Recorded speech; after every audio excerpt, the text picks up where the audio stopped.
Освободиха ни. Какво става с България? Какво става с нас? Ние терясаха. Ние тотално изгубихме всякаква духовност и морал, разбираш ли? За какви филми, за какъв акцинг, за каква култура говорим?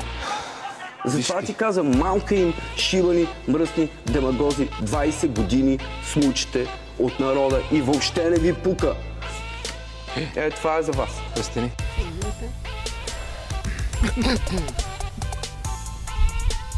Това щърки ли са? Да.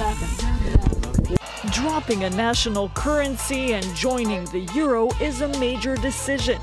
These Bulgarians say it's a bad one.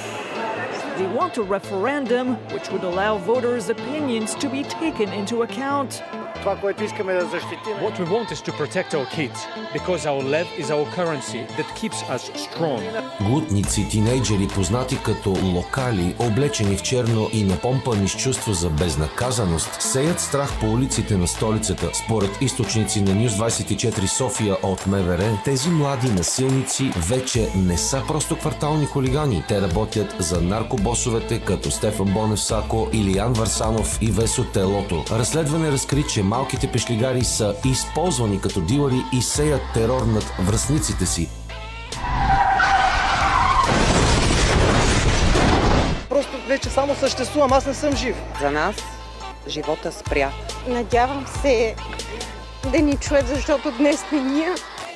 Утре може да бъде всеки един от вас. С сълзи в очите, отнети мечти и надежда войната на пътя най-накрая да свърши, майките от ангели на пътя от цялата страна се събраха отново, за да се чуе техният вик. Нямаме повече деца за убиване. Почернените родители искат по-бързо изготвяне на автотехнически експертизи, за да се ускори съдебния процес и виновниците да бъдат наказани. Лято 2016